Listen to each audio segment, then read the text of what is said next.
Good afternoon. Welcome to Book Passage. Thank you for coming out and supporting your local independent bookstore and the wonderful authors and speakers that we are able to host here. There's a lot going on in the Bay Area this weekend. There's the Blue Angels, the Mill Valley Film Festival, Litquake, and I'm here to tell you that you are all at the right event.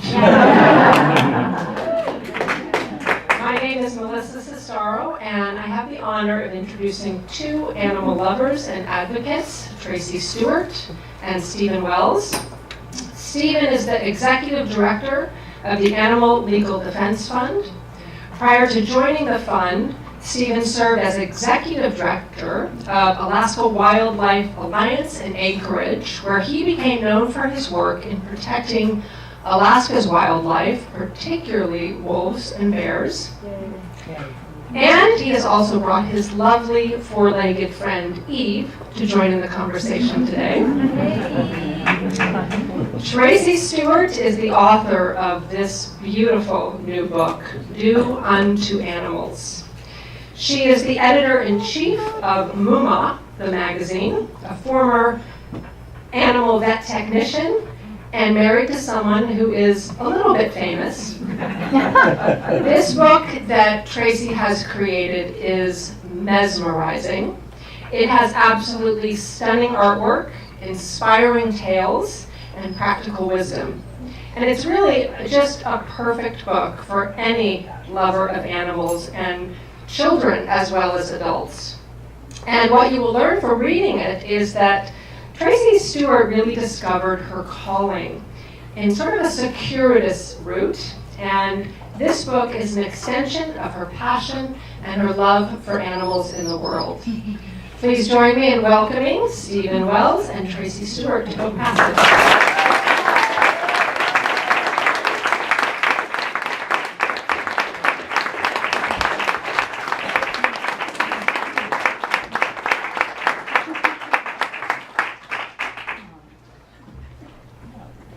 I'm so scared. I thought it was a good idea to bring Eve, but she's extremely excited, so we'll have to see if she wants to do more talking than the rest of us. Yeah, but she found the food. Okay. So I'm really excited and happy to be here and talk about this wonderful book that Tracy has written. I was able to get an advance copy, so I've read it over the past month or so, and it really is a wonderful book, so I encourage you to check it out. And I want to thank Book Passage for hosting this event and having both Tracy and me here. And also, Book Passage is donating 10% of the proceeds from purchases of Tracy's book today to ALDF. So thank you.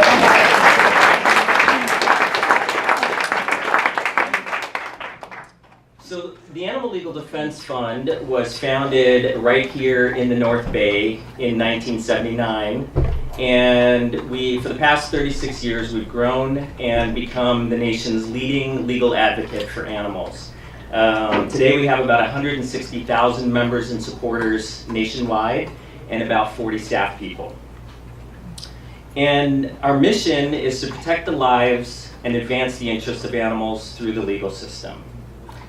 And we focus on the law because, as the movie or as the video pointed out, the fundamental problem for animals is that our laws still consider them things, property, more akin to this chair that I'm sitting on than the living sentient beings and members of our family that we know them to be.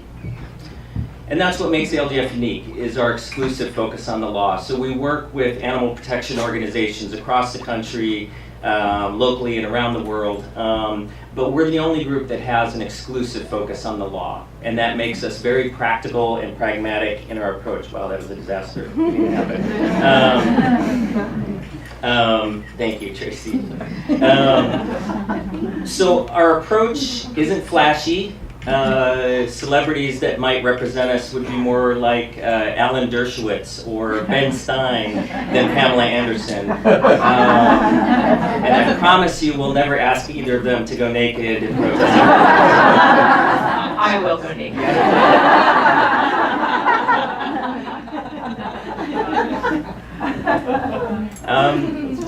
probably best known for those of you that do know us for the lawsuits that we file, and we do file a lot of lawsuits.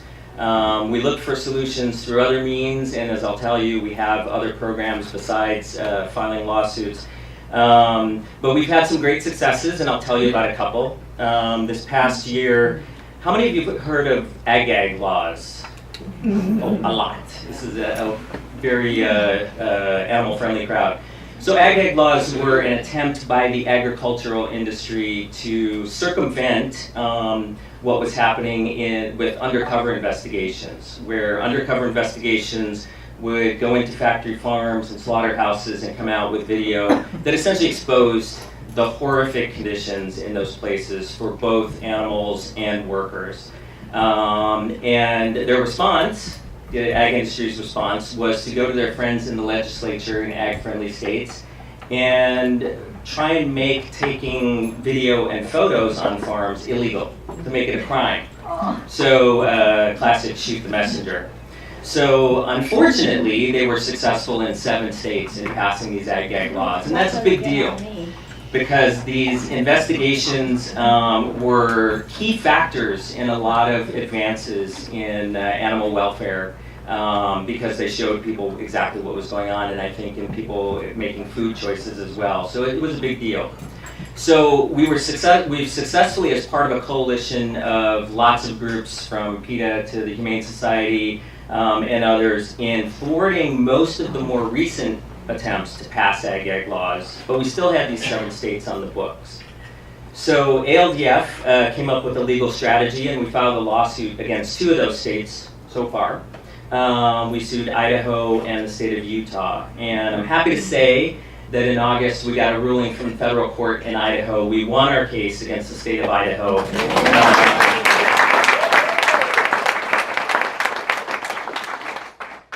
For the first time, an ag law has been overturned on constitutional grounds as a violation of our First Amendment rights to free speech. And we're looking at, as I said, other states. But we've also filed cases against roadside zoos where animals are living in terrible conditions. We've sued the federal government over its regulations protecting animals in captivity. We've filed suits against puppy mills and so forth. And there's a lot of great stories there. We've had a lot of wins and a lot of losses. But that's sort of our best known program.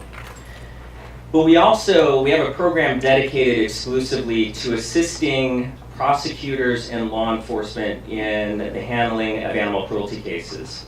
And we both will jump in and help prosecutors with actual cases, and we do a lot of training.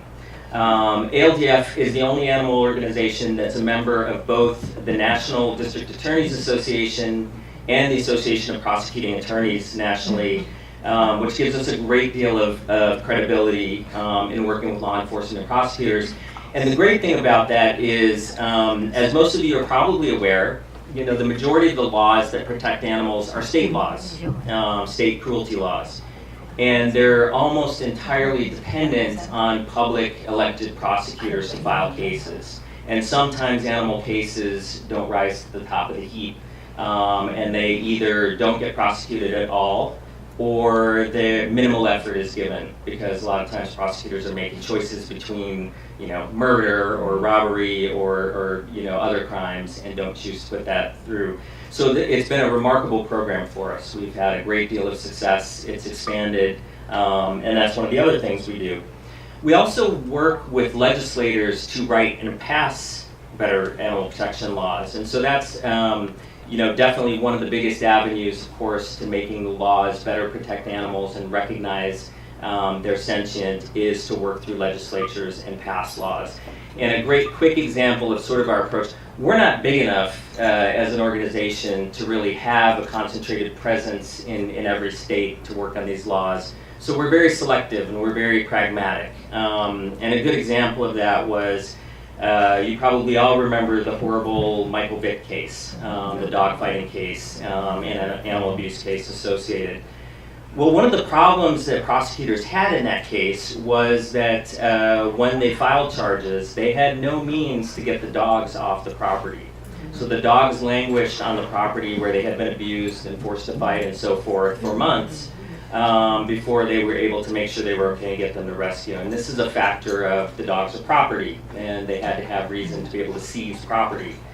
So looking at that and talking to both the federal and state prosecutors, ALDF hatched an idea that why don't we try in the state of Virginia, which is where this occurred, to pass a law that makes dogfighting a predicate for RICO action. And RICO, for those of you that watch cop shows, is Racketeering, Influence, and Corrupt Organizations laws. And RICO laws carry a lot of special provisions. They were designed to go after drug dealers and big gambling operations and that sort of thing. And making dogfighting a predicate for RICO action means that they can file RICO charges, which means they can go in and seize property immediately, which means in the future they'll be able to get the dogs to safety. And that's a big deal because they can do that in almost any dog case. So that's our approach to legislation, is to be to work where we can, provide solutions, and work with legislators. This year, we started a brand new program doing undercover investigations ourselves. I mentioned the importance of undercover investigations, and we had worked with many groups. Most of you are probably familiar with the great undercover work that PETA has done, and Mercy for Animals, and Compassion Over Killing, and Humane Society. All have done various undercover investigations. Well, for us, what makes our program unique is that we have a legal strategy behind the investigation work. And our problem was that we come up, this is what we do. We research laws and we come up with theories for bringing cases to protect animals, either to go after a particular practice that harms animals, to go after a particular, whether it's a puppy mill or a factory farm, to go after those animals, or a roadside zoo. But we need facts. The bottom line is to bring the case, you need evidence, you need facts. So we have a lot more legal theories than we have facts. And what was coming to us from outside was random. It was based on the priorities other organizations had and where they were able to get investigators. So the exciting thing is we're able to now come up with theories and then go in and try and do investigations in the state or locality and at the particular places where we need facts. And I'm very excited. We had our first major success. Some of you may have seen the news. We had an investigator get into a chicken slaughterhouse at Tyson Chicken Slaughterhouse in Texas. And the video that our investigator obtained is very, very difficult to watch. But she gave us the evidence we needed to file 4 separate legal actions against Tyson the corporation. And that's one of our goals. Too often investigations have led to criminal charges for the very lowest level workers. The person who's working in the bottom of the rung in the slaughterhouse. And in many ways, the people working in these places are victimized every bit as much. So it was really important to us.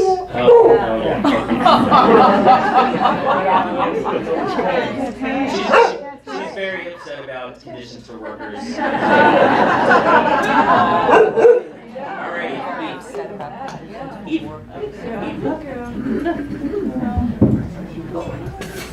Is there any more kibble in the house?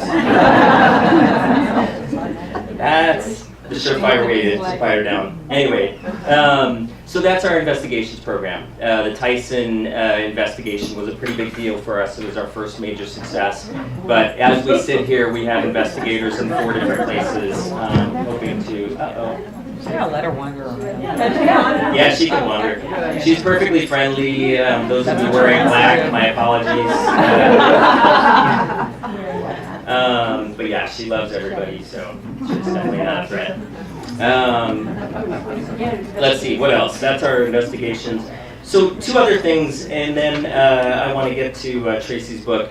When I came to work at ALDF, I saw 2 significant opportunities for the organization that I felt like we could really explore. One of those was with law students at law schools. And so we developed a program to help students organize chapters of ALDF at law schools across the country. and that was in 2000. And I'm very excited to say that 15 years later, we have more than 200 student chapters at law schools across North America. Very excited about that. And we have a veteran, at least one. Camille's back there too. Okay, hey Camille. Hey, there you are. Veteran SALDIF members who went to law school here in the Bay Area. So SALDIF is our shorthand for Student Animal Legal Defense Fund. We also, the other opportunity I saw was to get practicing attorneys involved in our work. And we developed a program to reach out to law firms and to get attorneys to sign up to do pro bono work for us. And there was a lot of interest. I was amazed when I started meeting with pro bono counselors at firms and how much interest there was in doing this work. And it kind of makes sense. Somebody who's at a big firm and doing corporate law or contracts or that sort of thing, I mean, to be able to like help animals is a big thing for the heart, right? So it took off. And again, in last year, we now have 170 law firms signed up to do pro bono work for us and more than 1,700 attorneys.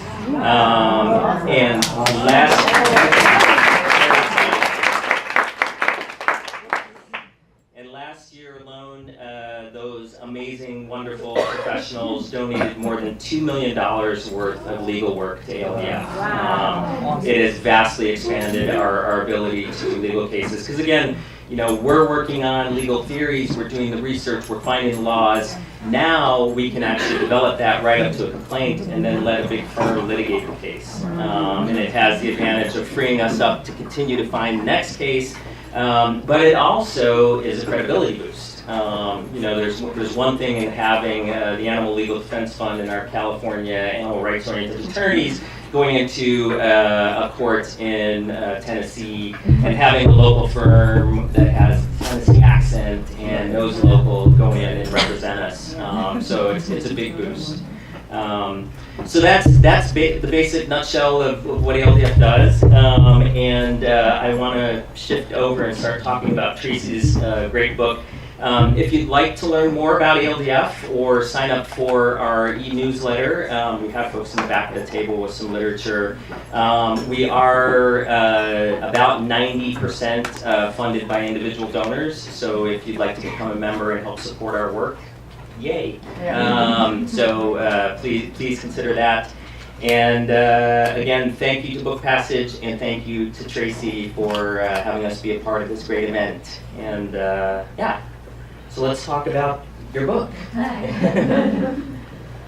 I have fear of public speaking, so I was hoping he was going to go on. I was loving that part of it. I'm always afraid I'm going to say something that I regret, and already I promised I was going to pose naked for you, so I think we got that on camera, actually. All my fears have come true. So I guess, like I said, I was fortunate enough to get an advance copy and read your book, and I loved it. The book is, it's a really unique mix of personal story, your personal love of animals throughout your life, and how that impacted what you did, and some great educational stuff about all kinds of animals. And then also craft projects that are related to helping animals and so forth, and detailed craft projects. I mean, it's just a great mix. And I think it's a book that anybody would love. I mean, it's super kid-friendly, but I really enjoyed it and learned quite a few things. And I guess my first question would be, when did you hatch the idea for writing a book? And when did that sort of gel as the thing you wanted to do? And then what was the process? How long did it take you to go from there to publication? Well, there was a couple of things happening at the same time. One was that my kids were getting to an age where we were able to start to go out in the world. Up until that point, we had been doing a lot of crafts in the house, and I had a cafe where I was teaching kids humane education by using crafts. And so that was lovely while my kids were younger, but as they started to get older, I realized that we had the potential now to go out into the world, and so they were eager to go out in the world, and we were. But the cafe had had some success and had gotten some attention. So there was talk of doing a book that was more about parenting and crafting. But at that point in my life, we had also, as a family, gone and worked for a couple nonprofits. And then for my online magazine, we had started something called the Make Nice Mission. So what we were doing was going into nonprofits and offering our design skills. So when I met with Leah, who's here today, the publisher of the book, and we just went and had lunch, and I started to tell her all the stories of what was actually happening in my life beyond what I had been doing at Muma. She told me that she thought that that was actually a much more compelling and interesting book, and that that could be a book. So I was very surprised and happy that that could be a book. And then actually through writing the book, my life started to really transform also, because I was actually forced to learn things that I had probably tried not to learn for a while. So when I had started the book, I was vegetarian, and then feeling like I really had to know, I had to go and look and see some things. So now I'm full on radical vegan. Well, you won't know I'm radical in the book, so. So I kept the radical out of the book. And I live with many different eaters in my own life, and so I thought that it was important that I wanted the book to be filled with love and kindness and not shame. And so I really, in writing the book, was thinking of my own family and where they were and all their journeys with animals, and I wanted everyone to feel good about themselves as they were reading it. And I do think that people are more motivated to change their life, not based on negative things. There are things in the book that talk about some of the miseries that animals endure, but I do think that something that's more compelling is actually seeing those animals as individuals and learning to love them, and that's when you make a change in your life that feels good all around and brings abundance and doesn't bring deprivation. And so I think what I'm most proud about the book is that I think that feeling is captured in it. And people have been saying that to me, and that I feel really, really good that I think that's a success. Yeah. Yes, it is. Did I answer that question? Yes, so. And we're also going to make some time too. I just had a few questions, but we're also going to make some time for you all to have a chance to ask Tracy questions as well. One of the many things I liked about the book as well was you divided it into 3 sections: companion animals, the animals we live with, and then backyard wildlife was a whole section and a really large one. And then you also go into farmed animals, and I really like what you had to say about all 3. But I've always been someone who has found sort of my peace in nature and in getting to know my neighbors, my wild neighbors all around me. And I wonder, it was very clear to me in that book, I could hear your voice and your passion about that as well. And I wonder, what did that spring from? Was it a place you lived, or what was the story behind your passion for your wild neighbors? Well, I think what happened was when we were living in the city, so our family, when my kids were younger, lived in New York City, and we did start to go to an animal shelter that was great in that it offered humane education. So there was an organization called teachhumane.org that ran a program out of there. And so what they did is they built on the initial animal advocacy, and then they built on in that lessons about environmentalism and human rights. So my kids started to get interested in that as well.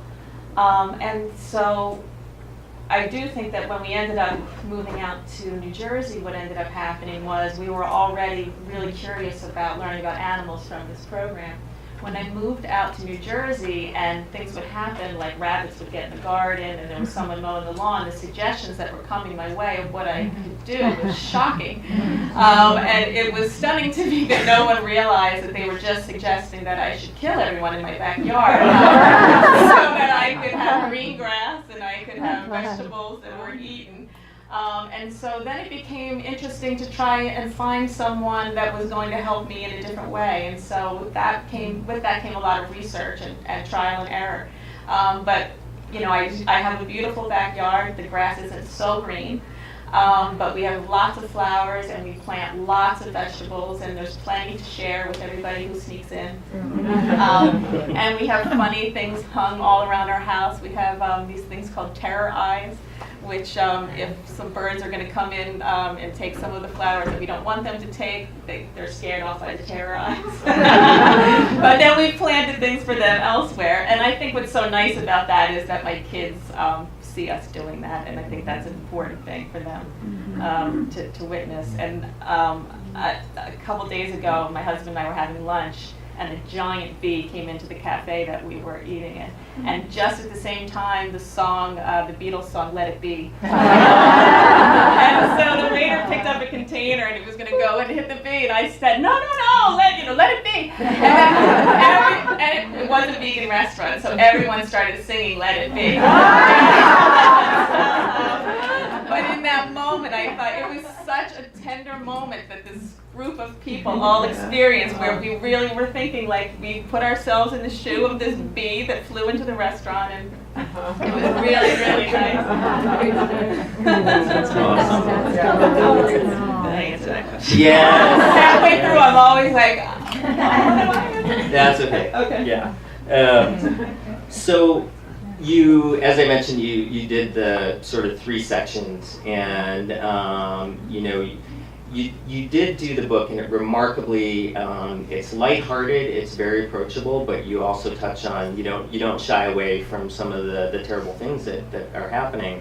And so your last section on farmed animals in particular really hits home. It's one of the most difficult things to talk about with people, because most of us love our companion animals, or we've had companion animals in our life. But when you talk about farmed animals and their conditions, you're intrinsically talking about the food that people eat, which carries all kinds of cultural traditions and what people are used to. It's hitting home. And I wonder, for you, you were a lifelong animal lover. At what point did it kind of click that farmed animals, that these were animals on your plate, and how did that impact you? well, I was on vacation in New Jersey at a beach house, and the previous renter, had left Gene Bauer's book, Farm Sanctuary on the counter.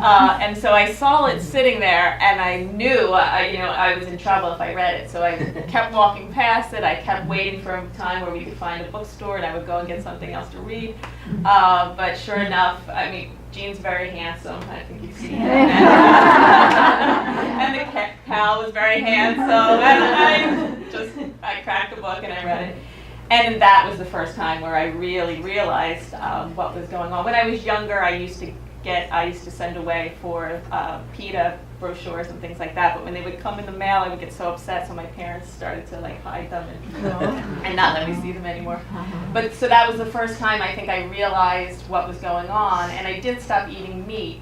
But I didn't go any further to think about it in a bigger sense. And so going further in researching the book got me to a point where I realized that I could do even more than I was doing as a vegetarian. And I have celiac disease, so I had already cut out gluten in my diet and had to navigate that. So going from vegetarian to vegan was very easy because I did realize from being celiac that there were still many other foods that I could eat, and I still have a very full belly, and so the same was with going vegan. I just had to do a little research and find new products. So. One issue that you touch on amongst many in companion animals, and one thing I love, this book has tons of illustrations, and they're really, really well done. I don't know who did your illustrations, but they're really excellent. And they're everything from beautiful illustrations of the backyard wildlife to really good illustrations that show body language. You can actually go through this book and learn body language, not just of dogs and cats, which are in there, but also body language of pigs. What are they showing in this pose or that? I love that. But one of the issues, or one of the things you touch on is some of the breed-specific laws that have come out, which are mostly laws that are aimed at pit bull dogs in particular. or similar. And you had some things to say about that. I wonder if you wanted to elaborate on that and your thoughts on that. All right, well, I've had 5 pit bulls in my life. We have 2 right now at home. And my heart really does go out to that breed of dog. And so I think with breed-specific legislation, I think, and I know you know all about this, and you can help me with this. But I think the problem is that the money that goes into that is wasted money. That money could be so better served doing other things, because breed actually doesn't determine whether an animal is going to fight. There are things that are more a predictor of that. One would be, I think it's like 86% of dogs that bite are males that are unneutered. 75% are dogs that are kept out in the yard, whereas guard dogs. And 25% come from owners that have a history of abuse. So I think the sad thing is that for pit bulls, I think back in the 80s and 90s, there were some stories that went on Sports Illustrated, I think, and Time Magazine, and talking about gang culture and showing this dog fighting. But rather than painting the picture of the dogs as victims and the horrible things that were happening to them, they painted them as a monster, and that's kind of stuck. And I think now when there's some story in the news where a dog bit, even if it's not a pit bull, I think the tagline is, if it bit, it's a pit. And so they've been overbred, they're treated as disposable, they're horribly abused. And so when you go to the shelter, that's what you're going to find. And I think, unfortunately, people think the reason that they're there is because of their temperament or because they're dangerous, but they're not. And I think it's something like 3,000 a day that are put down a day. And I think if you've ever slept with a pit bull, like, you realize like the tragedy of that. They're wonderful dogs. And that isn't to say that, I think some people will say, that breed of dog isn't for everyone, not because it's a pit bull, but because it's a larger dog. You need to know how to train a larger dog. If you have small kids, that would be a consideration. But basing it on breed, I think, human failure is more to be blamed than a dog's own failing when things like that happen. My best friend just adopted some kind of pit bull mix from the county pound up in Sonoma County, and I was babysitting her. Her name's Violet, and she's about a year old, and loves everything, loves everybody. Was excited to meet my cat, loves my dog Eve, and they wrestled and played, and hopefully I see her. Okay. Yeah, I know. She's probably bored hearing me talk. But the biggest danger was that she was so full of energy and fun and wanted to play, and it was a little bit like having 60 pounds of destruction running through my house and stuff. So I had to. But she was wonderful. And then later, you can't love your furniture that much. And then I laid down that evening. I laid down, and she got right up and curled up with me like a cat. Literally fell asleep with her head right here. So just the sweetest dog. So yeah, I have an affinity. I want to give everyone a chance to ask questions, but I wanted to ask one more thing too about Muma, which is a website that you're in charge of, and you mentioned it. And I did not know about Muma until I got the book and looked you up and saw that. Can you tell a little bit more about what Muma is about? Yeah, sure. So when it started, I had a cafe. So one thing that's interesting about Muma that I've realized over the course of writing this book was that I am somebody that I have generalized anxiety, but I feel very soothed and I feel in flow when I feel like I'm giving sanctuary to someone or something. And so when I first had kids, I was very overwhelmed, and I had a lot of anxiety. I had anxiety about keeping my baby safe. And I was also realizing I felt isolated because I lived in the city, and when I would go into stores prior with a big belly, I was welcomed with open arms. I was given a glass of water. But when I came in with my crying baby, it wasn't the same. And so I started to think that other women must be going through this feeling as well. And wouldn't it be nice if there was a place where you could go and you could have a great meal and your kids would be safe, and they would be learning about loving animals, and you would be eating healthy food. And so I did create that, and it was beautiful while it lasted, but for me, I was still cut off from animals in a way that I still was craving to get back into that. And my kids were wanting to get out and do more things, and that was a business where I was in the basement a lot of times, doing food costs and things like that. So I stopped doing that, but people in the community loved the place so much that they were really upset that it was closing. And we've been having so many discussions between all the women that would be there every day, and we were learning so much. And so towards the end, we created a magazine, an online magazine. So it was more about parenting and tricks to get your kids to be quiet, and to go to sleep, and to find sanity. So it started as that. But then as my kids got older and I got more on top of those things, we did start to go out and see that people were doing all these great things in the world, and that's when we turned it into more of the Make Nice mission, where we were going in and offering design skills. And so it's funny because each time around, animals have been a part of everything that I've done, and I would look back and think, how do any of those relate? But if I really stop and think about it, it was always building in me to get to this point of where I am right now. And what I'm going to be doing next is we did buy a farm in New Jersey. We're going to be starting a sanctuary with an educational center, a humane education center. So all that stuff that I did at Muma will come back into play into that, and hopefully I'll have more help, and I'll have to be a little more sane this time around because I have lots of. I used to sneak animals into Muma for classes and things, but that was stressful. So now I'll have them all around me all the time, and that'll be great. Yeah, there's a real element, I will say this, having met you and read your book, and I read about Muma online, there's a real element of, just basic kindness that comes across. And I think, that I got that from the website, I got that from your book and from meeting you, and I think that's a common thread when we look at, how animals are treated in the world, whether they're companion animals or farmed animals or wildlife. A lot of it is just about basic kindness, and can we extend that? And the further we extend that, the better off we all are.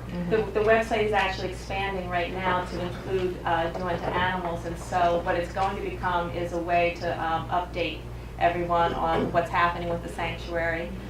People that I'm getting to meet because of this book, I get to meet really great people, and part of what happens in the book is I talk about the mistakes that I've made. So even though I loved animals so much, sometimes I got bad information and I made mistakes. And so what I'm hoping with the website is that we're going to get people to share their stories of triumphs and also mistakes that they made, because a lot of times people are doing things with the best intentions in mind, and they've just been given bad information. So we're hoping that the site can serve as a forum for that as well. Great. Thank you so much for being here and for writing this magnificent book. I want to encourage you, in the farm that you're creating, in the education program, Marin County seems to have a love affair with alternative farms and thinks it's okay to eat humanely raised animals, free-range animals, and grass-fed animals. There's like a love affair in Marin County with I only eat humanely raised, happy cow, egg-free, and I'm hoping that that's part of what you can educate people. Yes. Yes.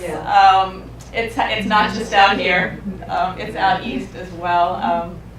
We have lots of hipsters out where I live that love the idea of their big pork dinner, and I did get interviewed for the New York Times a couple weeks ago by Judith Newman, and she was lovely. She did a great spread. But after our trip to Farm Sanctuary, she emailed me and she said, you're really impacting me. I'm really thinking about this. I think I'm going to start with buying humanely slaughtered meat. Can you tell me where I can get that? So I had to write back and say, I can't, because it actually doesn't exist. Good for you. But let's go in let's go at this in another way. So every few days I'm writing her and saying, are you vegan yet?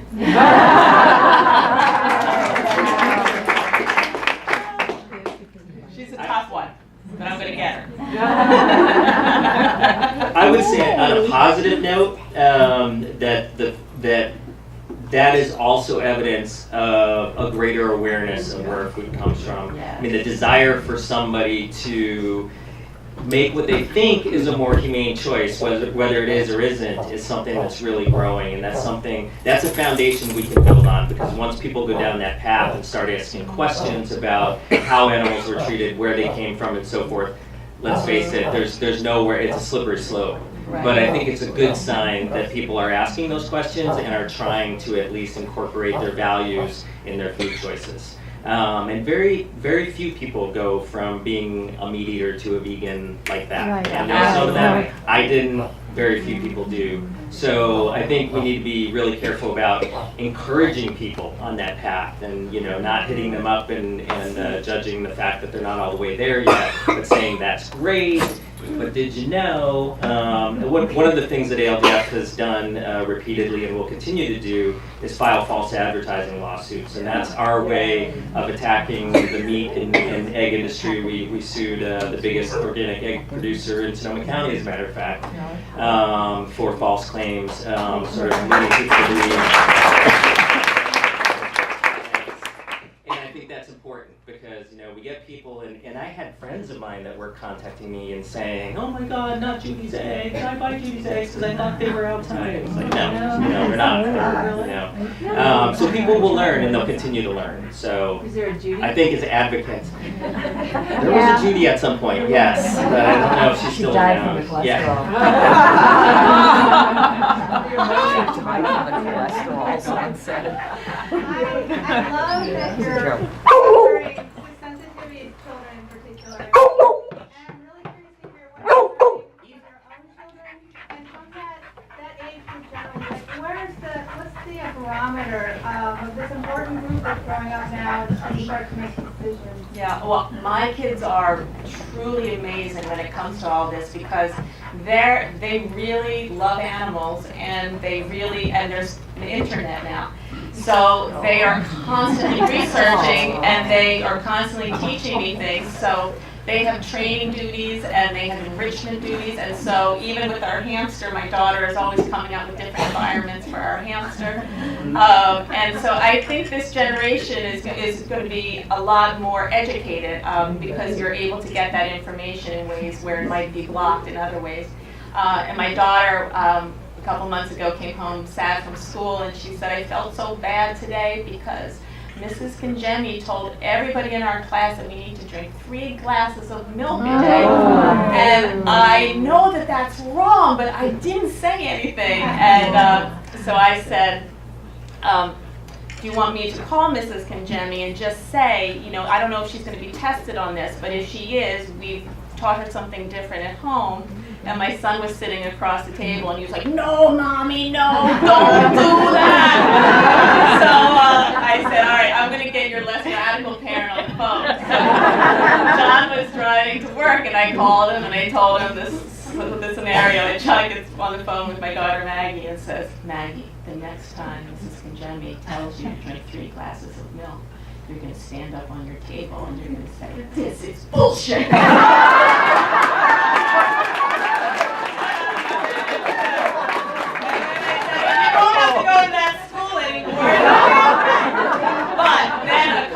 Later, she came home and she said, "Mommy, you're going to be so proud of me today because a nutritionist came to school." And I raised my hand and I said, "What do you think about milk?" And the nutritionist says, "Do you mean cow's milk?" And she said, "Yes." And he said, "I think cow's milk is very good for growing baby cows." Yeah. And so she was so proud of herself, and she still eats chicken nuggets for dinner, though. But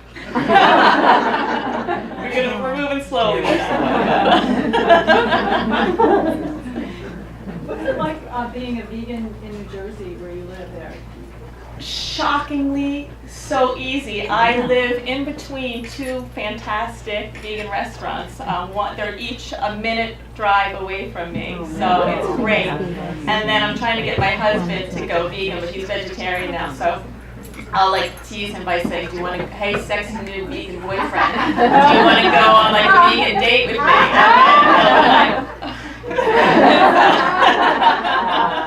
So that's why you're talking.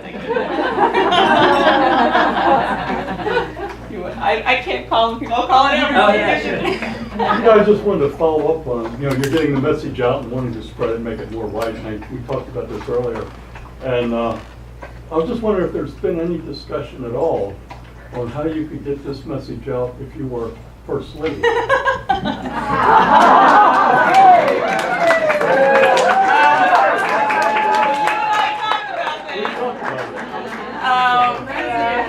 what we talked about up front is... Oh, sorry. The question was, wouldn't it be easier to get this message out if I were First Lady?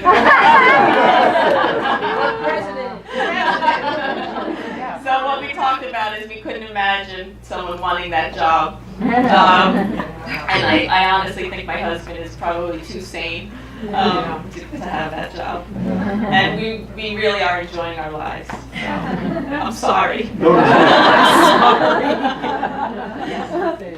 So I'm very curious about this comment. You said you're radical vegan. I've been vegan for 17 years, and before that I was vegetarian for 15, 16 years. It's been my whole adult life. But I am very, people who are radical vegan are obnoxious. I'm sorry to generalize, but they are a complete turnoff to me. And here I've lived my life doing this, raised my family, and I just think they're just trouncing on the message and they're offending people. So I'd like to know how you approach that. Okay. In a positive Well, for way. me, I feel like I'm so not radical. They The can't hear question was, after being vegan for so many years, the idea that that's considered radical is offensive and alarming, and how do I deal with that in my own life? And so I think I like to say that I'm radical because I'm so not radical. I'm so reasonable and full of love and happiness. And so I think when I say that, I am trying to take away that negative idea that if this is what radical is. In the New York Times piece, I told a story which I think is, I was telling her that I think sometimes people can think vegans are annoying, and I said the way that you can understand why you would think they're annoying is imagine that everyone in the world was eating puppies, and we thought it was okay to eat puppies, but then one day you brought a puppy home and you said, oh my God, they're eating puppies, like I have to stop them from eating puppies. And so you went to a restaurant, you were watching everybody eat puppies, and you had to say something. When you said something, you were considered radical or annoying. And if you can think about it like that, that is what happens to people when they make that decision. There's something that clicks in them that thinks that there's something that's so not right about that. And it's hard to be quiet about that. Besides being vegan, what would you say if you could give us one thing that you feel that each of us might be able to do to leverage ourselves in the most potent way possible towards the direction of your message? What would that be? Yes, I love that question. Because being vegan is not the only way to do it. I mean, for me, this has been a personal journey. I feel really good having made that decision. But what I love about my own book is it's full of other things that you can do, which is that you can advocate for animals. You can follow Animal Legal Defense Fund, you can sign petitions, you can spend time at animal shelters and look into an animal's eyes and have them be seen and feel tenderness. You can go to a sanctuary and the same thing, see an animal, feel them, touch them, have them be seen. If you play a musical instrument, you could go and play to cows. Cows love to listen to music. I mean, you can do things in your backyard to build things to protect them, find little special things that you can put out there for them to discover. I mean, it just goes on and on and on. Yes. So I mean, that is the reason that I wrote the book. I felt like there's just so much that we could be doing, and I think by doing it, we actually improve our lives also. They're fun things to do, they're easy things. They make your life better, and they make animals' lives better. So I wanted people to see that. And your book has, all kinds of ways to get involved. So it does encourage like taking action and signing petitions and doing other things. But also, I love the craft stuff. It was really clever. I mean, things to do like building a backyard bird feeder or building a cat toy, how to build a really great cat toy or dog toy, that kind of stuff. And just ways to make lives better, even on a very individualized basis. I thought that was great. With the crafts, the other thing that, the reason I did put the crafts in is that that was a way for my kids to get into advocating and making a difference at shelters. So what they started to do was make enrichment toys for shelter animals, and then they immediately felt like they were making a difference. And so that was the impetus for having crafts in the book in the first place, and to make them easy so that you can make them in multiples. And then that concept grew into the backyard and into the farm animals as well. Could we take Colleen? 2 more questions, and then we want to leave time to sign books up here. So 2 more questions. Hi, congratulations on the birth of the book and the evolution of your own activism and really finding your purpose and writing to do that. What, as Steve alluded to, what I found so compelling about the book is just the stripped down to our basic tenets of kindness and compassion, and there's not the shamefulness and the deprivation and the things we see maybe in other parts of the animal activist book. So I think it's a beautiful way to present the information. My question to you is, if you were to do a second book, what would that be? You have planted people in the audience.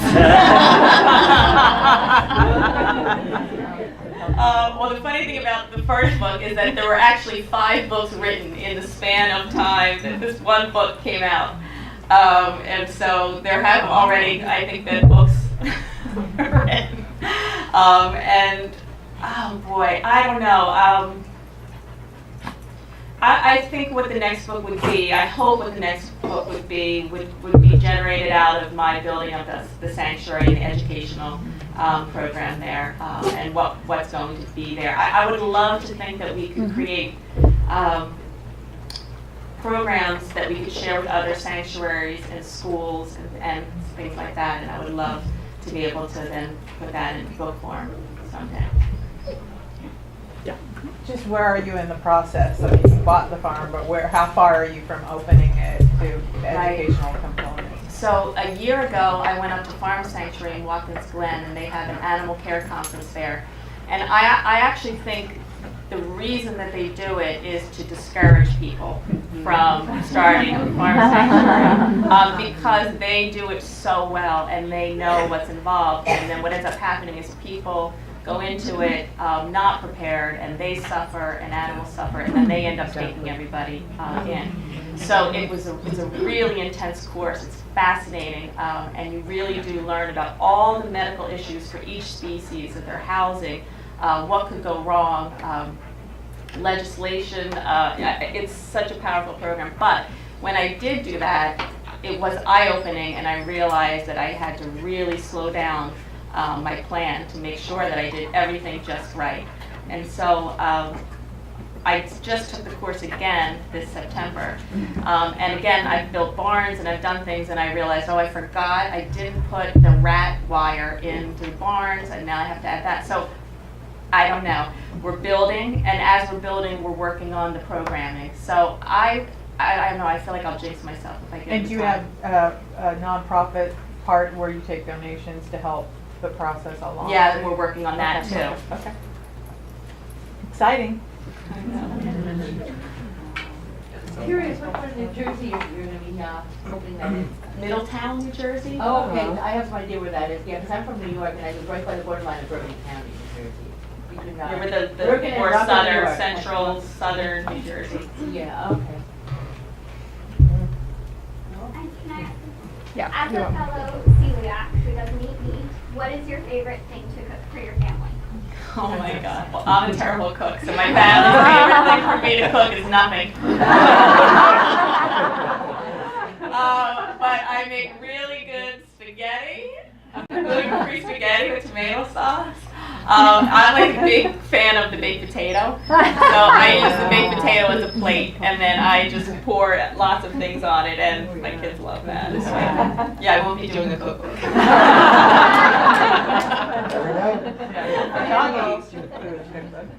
Was it hard to convince John to get on board with your making animals a focus and Oh. getting the ranch and? No, that wasn't hard. Having him become vegetarian was difficult because he really does. He loves cheeseburgers, but I had him watch Forks Over Knives, and I had him watch Cowspiracy, and then he went, okay, I get it. So he's trying, but the animal part, he really does love animals so much also. And there has been things that have happened where I did like rescue a pig without really realizing I was going to do it till the morning I woke up. And him coming home, and by the time he got home, there wasn't just the pig that he said okay to, there was a goat too.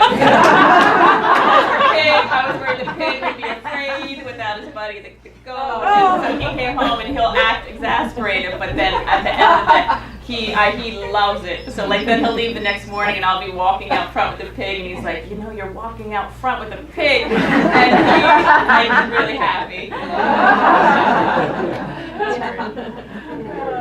Awesome.